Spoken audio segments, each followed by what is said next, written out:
트럼프가 관세 인상 돌발 카드 다시 25% 관세 자동차에 매기겠다 이야기했단 말이야. 이거 보고 있으면은 표현이 좀 여러분들 황당하실지 모르겠는데 트럼프 죽을 때가 됐구나. 아 진짜로 농담하는 게 아니라.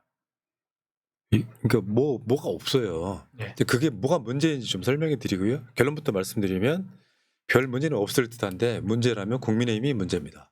이 내국 구조로 들어가 보면 트럼프가 관세 인상 돌발. 그러니까 이미 자동차 문제는 어떻게 설명을 하면 되냐면 국회에서 한미 관세 협상에도 나와 있는 내용이에요. 국회에서 관련된 법을 발의를 하면 소급 적용해 주겠다라고 한 거예요. 근데 이제 민주당 등이 주도로 해서 이 법이 지금 숙려 기간이라는 게 있어요. 숙려 기간이라는 게 있어서 그거 지나고 나면 2월 달 즈음에는 통과가 되게 돼 있어. 뜬금없이 관세 다시 25%. 법리적으로도 말이 안 되는 거예요. 네. 지금 보면 이제 오늘 청와대, 민주당, 뭐 산업통상자원부 뭐 전부 다 지금 나서서 지금 난리가 났는데 법안은 2월 달에 처리하면 됩니다. 처리하면 되고요. 근데 문제는 다 아시다시피 이게 미국 중간선거용이다. 윤석열이가 정치적으로 막 한 거랑 똑같아요. 미국에도 엄연하게 극우가 있는 것이고 그 극우들 입장에서 보면 트럼프가 다른 나라 막 배제하고 자기 자신의 국익을 위하면 오는 것처럼 미국의 원래 중간선거는 딱 날짜가 고정돼 있어요. 11월 달인데 지금부터 이제 탄핵 안 당하려고 하는 트럼프가 그냥 서로 간의 약속은 아무것도 아닌 것처럼 만들어버리는 상황. 네. 그러니까 트럼프와 국힘은 사회가 구축한 제도와 법률, 시스템을 기반해서 해석을 하면은 안 된다. 이런 것들을 지금 다시 한번 보여주고 있습니다. 그러니까 트럼프가 국익을 생각한다고 말은 하면서 저렇게 어떻게 보면 질서를 다 훼손하고 있는데요. 결국 마지막에 가면은 이게는 미국의 국익에 상당한 피해를 주는 일이 발생할 거다라고 생각 들거든요. 본인의 정치적 욕심 때문에 지금 뭐 무역 질서뿐만 아니라 다른 나라 영토까지 빼앗는 그런 무례한 짓들을 하고 있는 게 결국은 그게 미국으로 돌아옵니다. 아니 이게 국익을 생각하는 자가 그 아무리 강대국이라고 한들 이런 걸 다 무시하고 깡그리 하다 보면 그게 피해가 다 미국 국민들이 나중에 갈 수밖에 없는 것이거든요. 그 자국 국민들 총으로 쏴도 아무렇지도 않잖아요 지금. 이게 지금 제정신입니까 트럼프? 그러니까 한미 전략적 투자에 관한 양해각서 좀 어렵긴 합니다. 여기에 보면은 법안 발의 시점을 기준으로 소급 적용하겠다 이야기했고 그 법안이라는 게 한국도 법의 과정이라는 게 있잖아요. 숙려 기간이라는 게 필요해요. 그거 지나고 나면 당연히 그게 법이 통과가 되는데 이제 국민의힘의 주장은 이런 거예요. 국회 비준 받아라. 이걸 좀 심하게 표현하면 미친놈들이라는 생각이 드는 게 미국과의 협상 그 양해각서에도 비준이라는 말은 없고요. 그렇죠. 근데 통과시키면 되는 상황으로 되어 있는데 여기 와서 미국도 안 하는 짓, 미국에서도 요구하지 않는 비준을 국회 비준을 받아 이런 얘기하고 있어서 오늘 나온 얘기가 작법 자폐. 자기가 만든 법에 자기가 해를 입는다. 그러니까 국회 비준 사항이 아니라는 건 네. 확실한 건데요. 그러니까 이게 이런 상황이 되면 여야가 초당적으로 협력해야 된다라는 이야기가 나와야 되는데 트럼프와 관세 협상 국회 비준 받아라. 이게 오늘 국민의힘이 한 짓 그래요. 참. 근데 자기들도 그러면은 예전에 윤석열 때나 이럴 때 그 다른 나라와 협상하고 할 때 다 비준 받고 했나요? 그리고 자기들도 안 한 일을 왜 여기서 하자 그런 겁니까? 트럼프도 비준이란 말 대신 재정이란 말을 SNS에 썼어요. 네. 그거는 국민의힘은 정말 보면은 이것들이 인간이 아니다.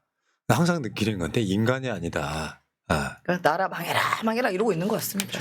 이렇게 뭔가 갈라지는 틈을 활용을 해갖고 자기네들의 정략적 이익을 계속 취득하려는 행위가 대체 언제까지 지속될 건지 예. 참 궁금합니다. 그러니까 통과 시점을 언제라고 합의가 없었는데 이제 민주당 등이 발의를 해서 뭐 숙려기간 거쳐서 통과시킬 예정이었는데 갑자기 관세를 다시 25% 이게 국제적 양아치 지식이 뭐하는 짓이에요 지금. 깡패죠 깡패. 네. 참. 아니 그냥 노벨상 줄게. 노벨상 줄게. 먹고 떨어져라 진짜. 아 지겹다 지겹다. 그리고 이제 오늘 대통령이 국무회의에서 이제 국회에 입법이 너무 느리다 하는 측면도 사실 이것뿐만 아니라 다른 관련해 가지고요. 이게 좀 어떻게 보면 두 가지 애로 사항이 있죠.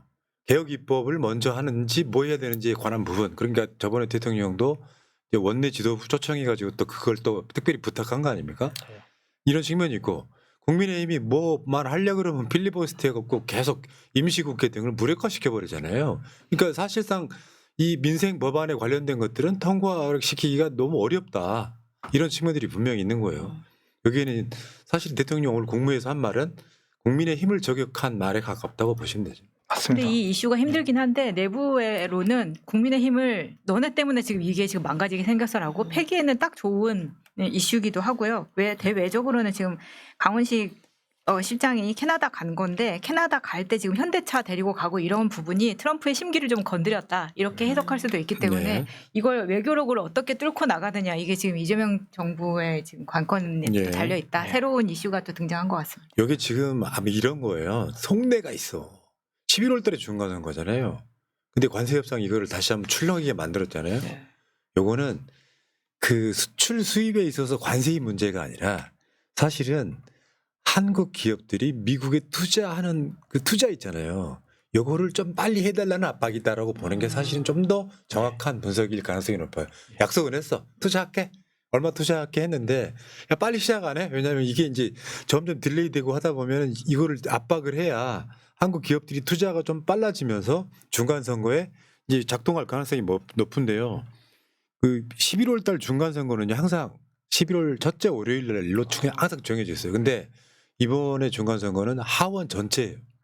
하원에서부터 트럼프 탄핵이 올라갈 수 있는 부분이 있는데 네. 이 부분에 있어 갖고 지금 트럼프 입장에서는 탄핵 안 당하려고 하는 그래서 윤석열이처럼 뭐 국익을 위한다는 그런 명분을 내세워서 기존에 트럼프를 찍었던 극우 미국 시민들한테 나 찍어줘 하고 하는 일종의 생쇼를 하고 지라 자빠졌는데 뭐 이런 인간이 다 있습니까 진짜. 진짜 정말 살다 정상이 한 나라의 대통령이 이렇게 미치광이인 건 윤석열 이후로 처음인 것 같아요. 이번에 또 미국에서 다른 사람 하나 또 쏴버렸잖아요. 네, 37살. 네. 와, 나 그냥 그 미국이란 나라 보면 네. 사실상 여러분이죠.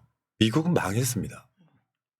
빨리 탄핵시키지 않으면 망했어요 지금. 맞아요. 한미 FTA는 뭐고 아니 트럼프 골 때리는 게 뭐냐면은 자기도 관세 협상에서 국회 비준 안 받았고 국회 패싱해가지고 소송을 냈잖아 지금. 그렇죠. 대법원 그 판결. 대법원 지금 판결이 지금 계속 유예되고 그러니까 미뤄지고 있긴 한데 지는 미국에서 국회 패싱해놓고 한국 국회한테 이거 통과 안 시켜줬다고 이지랄 하고 있는 거야. 네. 그러니까 논리와 뭐 이성으로 이렇게 해석하려고 하는 거는 이제 진짜 불가능한 수준에 그냥 왔다라고 생각이 되고요. 빠르게 지금 한국을 상대로 인마이 포켓해서 이것을 선전하려는 그런 홍보 효과를 거두려고 한다는 맞죠. 측면에서 맞는 말씀 같습니다. 정치적 목적으로 이제 물론 미국 사람도 우리 같이 고관여층이 아니에요. 보면은 언론에 선동되고 막 그런데 폭스뉴스 보고 어. 맨날. 잘 몰라. 네. 잘 모르죠. 그러니까 예를 들어 뭐 현대차나 뭐 삼성이 어디 투자했어 어느 도시에 그럼 거기 가서 또 광 엄청 팔아야 되지 맞아요. 않습니까? 네. 그러면서 투자가 얼마가 됐고 뭐 우리 일자리 만큼 늘었고 그거 하려고 지금 이러는 거잖아요. 저번에 대통령이 한 말 있죠. 미국 갔다 와서 우리나라의 경제력을 더 키워야겠다는 생각이 들었다. 뭐 이런 거 있잖아요. 네. 근데 이런 생각이 드는 것처럼 이런 문제가 되면요. 외계인 쳐들어오면 일치 단결해야 되는데 야 이재명 정부 뭐 했어? 막 이러면서 국회 비준 받아라 이지랄 하고 있는 참 국민의힘 진짜 아우 매국노들. 자 이야기 오늘 사실 좀 굉장히 큰 뉴스였고요. 지금 이해찬 총리의 조문이 시작됐습니다. 오늘 점심시간 이후에 이제 그 이야기를 조금만 해볼게요. 이해찬 총리가 이제 인천공항을 통해서 들어오셨어요. 이 장면에 여러분들 많이 울컥하셨을 거예요. 좀 마음이 너무 찡합니다. 지금 이해찬 총리는 공무 중에 손직하신 겁니다. 네. 그렇죠. 업무하다가 손직하신 거고 이제 그렇게 해서 이제 뭐 국무총리, 국회의장, 뭐 당 대표 분들 이렇게 나가서 이제 맞이를 했고요. 그리고 오늘 실제로 이제 이분들이 제일 먼저 이제 조문을 하신 거죠. 지금 저 장면 보면 되게 먹먹한데요. 그리고 오늘 조문하고 이제 이해찬 총리의 비서 출신인 유시민 작가도 지금 오늘 방문한 장면이 보이고요. 어쨌건 이해찬 총리의 조문이 시작됐는데 여러분들 뭐 다 아시겠지만 오늘부터 금요일까지 발인이 31일 1일 토요일 이렇게 토요일. 보시면 될 것 같고요. 이게 이제 꼭 여러분들이 서울대병원까지 오실 필요는 없습니다. 지역마다 조문하는 빈소 마련돼 있고요. 총리가 이해찬 총리가 국무총리 하실 때 나이 연령대가 대충 언제인 줄 아십니까? 50대 초반입니다. 지금 생각해 보면 굉장히 일찍이 정치랄까 이런 데 눈이 뜨신 분이 아닌가 생각이 들어요. 만으로 51세. 아이고. 아유. 51세. 그러니까 만으로 51, 52, 53 이 시기에 국무총리를 하셨는데 지금 생각해 보면 지금 현재 국무총리보다도 훨씬 더 젊죠. 네. 거의 한 10살 젊은 그런 느낌이에요. 그런 분이시고 베트남에 출발할 때도요. 베트남의 그 이해찬 총리에 대한 애호가 진짜로 각별했다고 하더라고요. 네. 실제로 보면은 그 베트남 정부가 한 말이에요. 고향에서 돌아가셨다 여겨달라 할 정도로. 아유. 그러니까 그 대한민국에서 굉장히 위치가 높으신 분은 아니지만 상징적 자리. 민주평통 수석 부의장은요. 사실상의 의장이거든요. 그렇죠. 네. 의장이 대통령이니까. 네. 근데 이해찬 총리의 마지막 유지가 뭐냐면 한반도 평화였다고 해요. 그래서 이거 맡아달라고 이재명 대통령이 이제 그 위촉을 해드렸던 건데 어저께 이제 이 유해 돌아오는 장면인데 이 장면에서 울컥했던 그때 건 진짜 뭐냐면은 좀 눈물 났습니다. 사람이 네. 가실 때는 예. 앉아서 가셨겠지만 네. 돌아오실 때는 저렇게 돌아오시는 건 이제 가시기 전에 원래 감기 기운이 있어서 사모님께서 가지 말라고 했다고 합니다. 세 근데, 번이나 네. 만류하셨대요. 근데 지금 이해찬 총리께서 약속한 건데 내가 안 갈 수 있냐 이렇게 해서 꼭 가셨다고 해요. 또 이해찬 네. 총리는 개인적으로 저는 이해찬 의원님이 의원 5선을 했던 그 지역에서 제가 태어나고 계속 학창 시절 보냈거든요. 그래서 당시 초등학생 때 제가 국회의원이라는 이름을 이해찬이라는 사람으로 처음 알게 됐고 초등학교 어린이날 되면 책받침이 오는데 거기에 이제 국회의원 이해찬 뭐 이런 거를 종종 받았던 기억이 납니다. 그리고 아시겠지만 제가 재작년에 이제 출마 도전했던 곳이 또 의원님 그 지역구고 그래서 저한테도 한번 우연히 만났어요 행사장에. 그래서 제가 출마하고 그 지역 그 임세인이라니까 이미 아시더라고요. 그래서 젊은 사람들 굉장히 좋아하시거든요. 네. 그러니까 젊은 사람 열심히 하셔야죠. 뭐 이렇게 격려도 해주신 게 기억에 남더라고요. 저는 한 주 전, 그러니까 17일 정도에 인천에서 따로 뵙고 한 건 그건 아니었는데 아까 유시민 장관은 처음 보좌관이지만 마지막에 한 10년 정도를 같이 한 보좌관하고 어제 하루 종일 사실 내내 있었어요. 있는데 사람이 하루 종일 이렇게 빌공이라고 할까? 그런 모습으로 계속 있더라고요. 왜냐면은 이 보좌관 때문에 총리께서도 그 영종까지 직접 와갖고 자기 일정을 이렇게 소화를 하셨거든요. 그래서 그때 참 많은 대화를 하는 거 보면서 둘 관계가 참 애틋하다 이 생각을 하고 있었는데 불과 일주일 만에 이렇게 허망한 경우가 생기다 네. 보니까 보는 마음도 참 그렇더라고요. 예. 자, 어쨌든 베트남에서도 굉장히 안타까워하는 것 같고요. 지금 그 이해찬 총리가 이제 운구될 때 경찰차가 호위를 하는 과정을 거쳤고요. 그리고 이런 거 있죠. 원래는 절차가 3일이라고 해요. 검역, 세관 이런데 절차를 거치는데 하루 만에 다 그걸 해주고 베트남도 어떻게 보면 미안해하는 측면이 뭐냐면은 들리는 이야기에 의하면 한국이었다면 사셨다. 그러니까 베트남의 의료 수준이 좀 낮다 보니까 결국 못 살렸다 이런 얘기도 있긴 합니다. 그러니까 베트남 입장에서 더 미안할 수 있죠. 맞습니다. 자기네 나라 입장에서는 법의학센터가 정말 최고 기관이라고 생각해서 혼신의 힘을 다 했다고 하지만 뭐 그렇게 또 안타깝네요. 느낀다고 네. 하니 네, 아무래도 또 이제 우리나라 병원에서 기록들도 또 갖고 있잖아요. 네. 이해찬 총리님 맞아요. 그런 것들도 아마 있으니까 훨씬 더 빠르고 이제 딱 맞게 주치의도 계시니까 네. 그런 게 좀 많이 아쉽죠. 자, 뭐 이제 이해찬 총리에 대한 여러 가지 이야기가 나옵니다. 그 중에서 이제 측근도 단수공천 안 준 미스터 퍼블릭 마인드 이 표현은 이해찬 총리의 가장 측근이라고 하면은 김현 의원이라고 보시면 돼요. 거의 그렇죠. 이제 네. 그렇죠. 김현 의원이 이해찬 총리의 지금까지 뭐 십수년 이상 입 역할을 하셨고요. 그러니까 바로 베트남도 같이 가셨던 건데 김현 의원 그 당시 그 떨어졌을 때 이야기예요. 공천 안 줬잖아요. 그때 경선했는데 떨어지셨습니다. 아. 고영인. 이제 그게 이제 의원이요. 최측근 예, 이 예. 부분이 이제 그 부분이고 그런 분이시라는 거죠. 지금 언론에 보도되고 있는 이해찬 총리를 아는 분들의 평입니다. 권노갑 상임 고문은 김대중 대통령 내란 음모 사건 때 이 총리가 구속됐는데 몇 사람은 회유를 당했지만 이 총리는 단호히 맞서 동지들을 지켰다. 항상 바른 말을 하고 저항 정신이 있었다. 우리 총리께서는요 일제 강점기라고 했어도 변절하실 분이 아닌 게 여기서 바로 드러나요. 맞습니다. 실제로 우리 민주 진영 쪽에서도 굉장히 많은 사람들이 열받는 거는 이낙연 아직까지 SNS에 애도의 표시 한 번 없습니다. 야. 이해찬 대표가 180석 만들어주고 바로 물려준 게 맞아요. 이낙연 당대표잖아요. 맞아요. 자, 그다음 김성환 기후에너지 환경부 장관입니다. 단 한 사람이라도 측근이라는 이유로 단수 공천이나 전략 공천을 준 적이 없었다. 임채정 전 국회의장, 공사를 철저히 구분하는 깐깐한 원칙주의자였다. 이거 하다 보니까요 7번 모두 당선되셨잖아요. 네. 거기에 사소한 선거법 위반 시비까지 한 번도 걸린 적이 없어요. 그 완벽했던 분이시죠. 맞습니다. 맞습니다. 어. 예. 예. 참 놀라운 게 불과 20살 때 그 유신 때문에 이제 학생운동에 투신을 하게 되고 아까 권노갑 삼인고문께서 말씀하신 김대중 내란 음모 사건으로 투옥된 게 28살입니다. 음. 그러니까 그렇게 청년기를 온 몸으로 그냥 민주화 운동, 저항 운동을 하셨던 분이다라는 거에 참 새삼 다시 한번 놀라는 네. 예, 그런 대단한 느낌입니다. 분이세요. 예. 자, 지금 이해찬 총리가 심정지 왔다고 할 때 조선일보의 보도 헤드라인을 한번 보겠습니다. 운동권 대부, 이해찬 위독. 이 개새끼들이 열받는 게 이런 거예요. 진짜 쌍욕이 나오는 이유가 뭔지 아세요?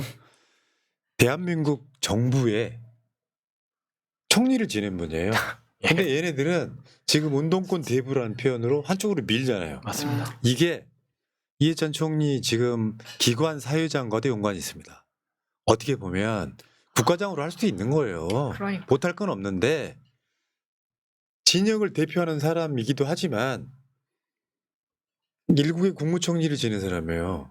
진보 보수의 문제가 아니에요. 맞습니다. 근데 얘네들은 지금 운동권 대부라고 딱 몰아요. 이게 사람 더 열받게 하는 거예요. 아니 지금 고인이 이룬 게 그동안 얼마나 많고 민주주의를 위해서 헌신한 게 많은데 운동권이라고 이렇게 한마디로 이렇게 정리를 해버립니까? 네. 모독인 거죠. 서클 회장도 아니고 너무 황당한 이 거의 뭐 멸칭에 어떻게 보면 가까운 수준의 네이밍을 좀 했다라고 생각을 하고 뭐 그냥 민주운동뿐만이 아니라 총리, 장관 또 그리고 마지막에는 세종 행정수도까지 건설하면서 어떻게 보면 행정가로서의 면모를 확실하게 또 보여주신 분 아닙니까? 네. 그 저걸 당연하게 받아들이시면 안 됩니다. 이제는 민주 진영이 이 사회 주류예요. 솔직히 말씀드리면. 지금 현 상태로라 그러면 국민의힘의 극우 보수가 집권할 가능성은 없어 보입니다. 지금 우리가 선거 또 대선 진 이후에도 다시 우리가 선거로 승리를 회복을 했잖아요. 이 과정들을 보면 운동권 대부 웃기는 소리 하고 있네. 얘네들이 그런 거야. 나중에 이제 우리는 이렇게 하자고. 황교안 극우 대부, 윤석열 극우 대부 그런 식으로 할까요? 순회 매국 순회 이런 거 해버려. 매국노 매국노 이미 순회 뭐 이런 거. 내란 수계 아무리 진영이 달라도 조선일보가 지게 있잖아요. 뭐 민주진영 대부라고 하면 이해하겠습니다. 그냥 운동권 대부라 그래갖고 한쪽으로 치우쳐 놓으니까 우리 정부에서도 이게 국가장으로 못하는 거예요. 근데 지금 그 베트남에 공무중 순직하셨기 때문에 민주평통의 기관장으로 할 수도 있는 상황인데 거기다가 사회장을 같이 붙여서 예. 기관 사회장으로 지금 만드는 거거든요. 이해찬 총리님 같은 분들이 계셨기 때문에 지금 조선일보가 입이 있다고 떠드는 거 아니겠습니까? 그렇죠. 네. 맞습니다. 자, 그리고요 오늘 다시 이재명 대통령으로 돌아와 볼게요. 연일 지금 대통령이 주말부터 해서 부동산 이야기 하고 있습니다. 작심한 것 같아요. 이거는 이따가 다시 언급하겠지만 코스피랑도 연관이 있습니다. 자신감도 붙은 것 같고요. 그러니까 지금 부동산 팽창 잡아야 된다. 불공정 비정상 방치 안 된다. 이게 역대 대통령 중에 가장 세게 말하고 있습니다. 여기에 사활을 건 것 같아요. 이렇게 되면요. 막연하게 이재명 대통령을 좋아하던 사람들 중에 좀 가진 사람들은 싫어하는 대상이 되는 거고 어쨌건 확신을 갖고 있는 것 같은 느낌이 들어요. 부동산 팽창 반드시 잡아야 된다. 연일 이야기하게 되면은 네. 정부 각 부처나 민주당에서도 그 어떤 가이드라인에 맞춰갈 수밖에 없거든요. 그러니까 부동산은 이게 정책에 신뢰를 주는 게 또 가장 중요하거든요. 일관성과 신뢰. 그래야지 시장이 안심하고 뭐 이런 갑자기 뭐 불법 투기 세력 이런 게 이제 근절이 될 수 있습니다. 근데 그동안 좀 아쉽지만 이런 부동산 정책을 했을 때 한번 내놨다가 반응 안 좋으면 빼고 한번 넣어놨다가 반응 안 좋으면 빼고 이러면 시장에다가 오히려 교란이 되고 저거 정책 내놓으면 오르는 거 아니야? 오히려 이런 시그널을 줬었어요. 근데 이제 이재명 대통령은 연일 일관된 메시지를 주고 있기 때문에 아마 이제 그런 그 투기의 흐름은 이제 조만간 좀 잡히지 않을까라고 생각합니다. 자 그리고 어제 대통령이 초국가범죄 특별대응 TF 격려 방문에서 한 말입니다.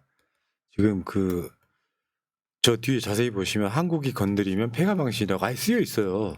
옛날에 그거랑 비슷하잖아요. 박근혜가 살려야 한다 붙이는 거나. 아니, 어쨌건 저렇게 해서 이제 이분들은 그 자체로도 굉장히 자부심을 갖고 있는 것 같은데 저는 이재명 정부의 나중에 역사에 남을 굉장히 중요한 명문장이 될 가능성이 높아요. 밖에 나가서 한국인 건드리면 폐가만 시킬 거야.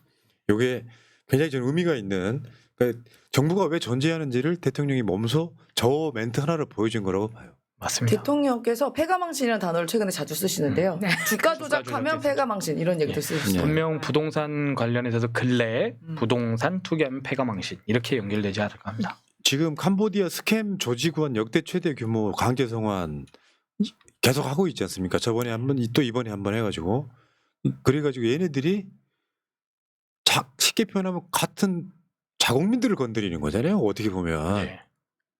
선배가 후배 꼬셔 그냥 쓰레기 같은 새끼들 맞아요. 진짜. 이씨. 네, 그러니까 캄보디아에 있는 중국 사람들은 중국인을 안 잡아간다 그러잖아요. 왜냐하면 본국으로 돌아갔을 때 네. 자기가 사형당할 수 있기 때문에 어. 안 건드린다고 하는데 우리나라는 반대인 거예요. 너무 쉬우니까 그렇게 아까 선배가 후배 꼬셔가지고 이렇게 가는 거 이거 또 자국인도 건드리면 어떻게 되는지 보여줄 거라고 생각합니다. 예. 네. 대통령이 한두 가지를 잘하는 게 아니에요. 무엇이 중요한지에 대해서 계속 본인이 메시지 내고 국무회의 등에서 강조를 하고 뭐 타운홀 미팅 같아서 또 이야기하고 와우. 하면서 공무원들이 그냥 뭐 스쳐 지나가듯 듣는 게 아니라 안 하면 잣되겠구나 하는 이런 측면이 분명히 있고요. 그리고 이런 것도 있었어요. 대통령이 얼마나 세심한 사람이냐가 반값 생리대 이야기에 또 나옵니다. 실제로 대통령이 반값 생리대 이야기를 했었잖아요. 얼마 여러 전에. 번 하셨어요. 맞습니다. 그렇다 보니까 이제 이게 가격이 지금 내리고 있다. 여기에 대한 반응입니다. 네. 생리업체들 반값 생리대 공급 확대, 중저가 제품 출시도라는 보도에 제대로 자리 잡으면 좋겠는데요. 여러분 있잖아요. 이게 잘 사는 사람들을 위한 정책은 아니에요. 생리대 가격이 너무 비싸서 저번에 우리가 유명했던 고물깔창 이런 방식으로 하면 안 돼서 생리대 가격을 좀 현실화시키자, 정상화시키자 이 이야기하는 건데요. 네. 비교 한번 해볼까요? 한국이 비싼 건 맞아요. 다른 나라에 비해서 훨씬 비싸기도 하고 해서 우리나라 한때 무슨 생리컵 같은 게 유행했었거든요. 그거 못 쓰게 했잖아요. 그거. 근데 그게 또 너무 힘들어 쓰기가. 그래서 이제 이렇게 가격이 안 잡힐 거면 이거 나라에서 풀어버릴 수도 있다. 이렇게 맞습니다. 강력하게 이야기를 하시길래 이거는 생필품이기 때문에 국가에서 이렇게 간섭을 하는 것도 맞다고 생각합니다. 왜냐하면 우리나라 이게 비싼 이유가 프리미엄 생리대 맞아. 이 라인 때문에 그런 거거든요. 유기농. 유기농이니 뭘 넣었네, 쑥을 넣었네, 막 이렇게 갔는데 사실 한 번 쓰고 버리는 것이기 때문에 그렇게 비쌀 이유가 없어요. 맞아요. 제가 그래서 좀 보니까 오늘 나온 소식인데요. 이렇게 생리대를 포함해서 생필품에 대한 폭리를 취하는 기업에 대해서 지금 17군데 세무조사 들어갔다라고 하고 있고요. 그래서 이렇게 제재적 효과가 하나 있는 것이고 하나는 요 생리대 관련해서는 성남시장 때부터 경기도 그리고 대통령 때까지 일관된 메시지와 일관된 포인트를 자꾸 가시거든요. 그러니까 이런 것들을 보는 것도 하나의 이재명 대통령에 대한 관전 포인트가 될 수 있다. 일관된 행정 철학으로 계속 가고 있다. 맞습니다. 자, 이게 어떻게 보면은 대통령이 저런까지 신경 써야 돼가 아니고요. 상징적 조치죠. 그냥 드림 뭐 이런 거 생각을 해보시면 지금 실제로 이재명 대통령의 눈높이는 본인이 중학교 갈 돈이 없어서 공장 갔던 그 뭐랄까 시각이 그대로 갖고 있는 예. 초심을 잃지 않는 그런 대통령이 아닌가 싶어요. 저는 역사의 길이 남을 거라고 생각합니다. 이대로라면 가장 위대했던 대통령이라는 이야기를 반드시 들을 만한 정도로 초반 지금 잘하고 계시다. 이런 말씀 드리고 광고 짧게 하고요. 다음 섹션으로 갈게요. 네, 간편한 근육관리 코어류신입니다. 고객분들의 많은 요청에 코어류신이 2+1 정기 배송 이벤트를 진행합니다. 탄수화물 위주의 식사로 근육량이 감소하는 우리 가족을 위해 특히 만병의 근원인 근감소증에 취약한 부모님을 위해 간편한 근육관리 코어류신 정기 배송을 추천드립니다. 코어류신은 간을 거치지 않고 근육으로 바로 흡수되어 근육 생성을 촉진하는 고함량 류신과 컬리코트 인증 프리미엄 단백질이 균형 있게 배합된 건강식품입니다. 코어류신 하루 2알이면 귀찮게 많은 양의 단백질을 섭취하지 않아도 효과적인 단백질 섭취가 가능합니다. 믿을 수 있는 전문 제조사와 오랜 기간 준비한 좋은 상품입니다. 자신 있게 추천드립니다. 2+1 정기 배송으로 추가 증정 혜택과 우리 가족 건강을 모두 챙기세요. 검색창에 코어류신을 검색하세요. 네. 자, 코어류신 요즘 진짜 저희가 하나씩 한 통씩 먹고 있는데요. 먹어보다 보니까 이거 계속 먹어야 되는 이유를 느낄 수 있는 근육을 꽉 붙잡아주는 그러니까 40살 넘으신 분들은 드시는 게 좋아요. 좋습니다. 어느 날 먹어야 갑자기 돼. 빠지는 게 아니에요. 서서히 모르게 빠지다가 몇 년 지나보면 앙상해집니다. 간을 거치지 않고 근육으로 바로 흡수된다는 게 정말 좋은 것 같아요. 자, 그 다음에 비교원인 광고입니다. 자, 무조건 써야 하는 인터넷, 휴대폰, 정수기 렌탈. 의외로 매월 나가는 요금으로 부담되시죠? 이런 분들의 부담을 줄이기 위해서 비교원에서 준비했습니다. 인터넷 TV 신규 가입 시 최대 48만 원, 휴대폰 통신사 변경 시 최대 30만 원, 정수기 렌탈 시 최대 30만 원, 최대 108만 원 혜택을 전액 현금으로 받으실 수 있습니다. 만약 현금 상품 혜택을 원하지 않을 경우에는 55인치 삼성 TV로 선택해서 받으실 수 있습니다. 어차피 인터넷은 모든 회사가 비슷하니 혜택만 챙기면 됩니다.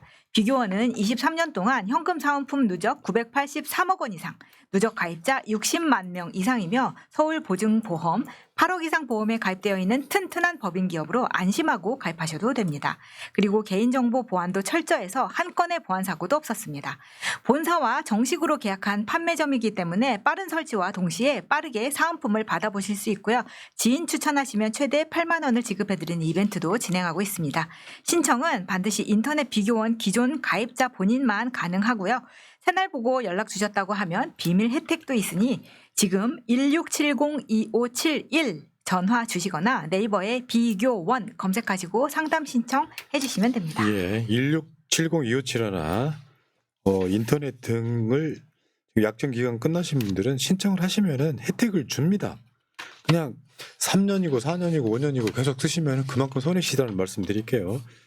자, 그리고 내일은 집중 광고를 하겠지만 우진축산 명절 갈비가 있죠. 갈비찜용, LA 갈비용이 있는데 다시 한 번 말씀드리지만 이게 지금 이제 설 명절이 3주밖에 남지 않았습니다. 오, 근데 매주 목요일 날 발송을 해드려요. 네. 지금 이제 뭐 닥쳐가지고 주문하시거나 주문이 끝났을 때 주문하시면 좀 늦는다는 말씀드리고요. 네, 명절 갈비는 우진축산입니다. 그러니까 백화점 퀄리티의 우리나라 최고라고 보시면 돼요. 근데 그런 데 납품하는 분 없으니까. 근데 백화점보다 한 4, 5만 원 이상 싸다. 그 퀄리티 꼭 한번 주문해서 한번 드셔보시기 바래요. 010-6277-3924. 자, 여기까지 하겠습니다.